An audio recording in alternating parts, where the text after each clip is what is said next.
হুরায়রা রাদিয়াল্লাহু থেকে বর্ণিত, বিশ্বনবী বলেন, যখন রমজানের রোজার চাঁদ উঠেছে তখন আল্লাহ রাব্বুল আলামিন সমস্ত জান্নাতের দরজাগুলো খুলে দিয়েছেন। সুবহানাল্লাহ। আল্লাহ কি করলেন? সমস্ত জান্নাতের যে দরজা, 8টা দরজা আছে, আল্লাহ তাআলা খুলে দিয়েছে।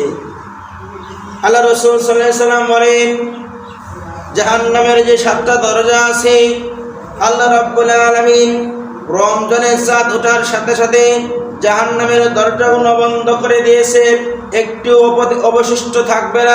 সুবহানাল্লাহ। তাহলে জান্নাতের দরজাগুলো আল্লাহ তাআলা খুলে দিয়েছে, জাহান্নামের দরজাগুলো আল্লাহ তাআলা কি করেছেন? বন্ধ করে দিয়েছে। শয়তান এবং জিনদেরকে, দুষ্ট জিনদেরকে আল্লাহ তাআলা বেঁধে রেখেছেন শিকলি দ্বারা। আল্লাহ রাব্বুল আলামিন বিষ্ণু বলেন, যখন রমজানের চাঁদ ওঠে, ওটার সঙ্গে সঙ্গে আসমানের দরজাগুলো আল্লাহ তাআলা খুলে দেয়। সুবহানাল্লাহ। কে দরজা? আসমানের দরজাগুলো আল্লাহ তাআলা খুলে দেয়। তাহলে আমরা কি রমজান পেয়েছি? বিষ্ণু বলেন, হে পাপিষ্ঠরা, তোমরা সংযত হও। কি বলছেন আল্লাহ? হে পাপিষ্ঠরা, রমজান মাসে তোমরা সংযত হও, বিরত রাখো নিজেদেরকে। হে নেকি অন্বেষণকারী, তোমরা আরো নেকির দিকে অগ্রসর হও। আল্লাহ ঘোষণা দিয়েছেন, হে পাপিষ্ঠরা, তোমরা সংযত হও, বিরত রাখো, নিজেদেরকে গুনাহ থেকে বাঁচাও। হে নেকি অন্বেষণকারী, তোমরা আরো নেকির দিকে অগ্রসর হও, বেশি বেশি নেক কাজগুলো করো।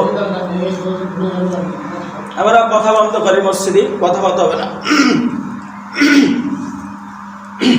তাহলে এই মাসে অন্বেষণ করতে হবে, নেকির অন্বেষণ করতে হবে। গুনাহ ত্যাগ করে নেকির দিকে অগ্রসর হতে হবে। এই জন্য রমজানের রোজা, বিশ্বনবী বলেন যে অন্যান্য নেকির বেলায় আল্লাহ রাব্বুল আলামিন রোজাদারের যে খুশি আছে, অন্যান্য নেকির বেলায় নেকির বেলায় আল্লাহ তাআলা যা খুশি দেয়, কিন্তু রমজানের রোজার বেলায়, এই রমজানের যে রোজা, এটা আল্লাহর হাতে। সুবহানাল্লাহ। এটা কার হাতে? আল্লাহর হাতে। অন্যান্য যে নেকিগুলো করি তার সওয়াব অল্প, কিন্তু রমজানে যে রোজা রাখি, সৎ কাজগুলো করব, এটা আল্লাহর হাতে। আল্লাহ যত খুশি তত দেবেন। সুবহানাল্লাহ। সেই যত খুশি নিতে গেলে তো সেই কাজ করতে হবে। সেজন্য রোজা রাখলাম আর সব পেয়ে যাবো, তা তো হবে না। হবে? তাই কখনো হবে না।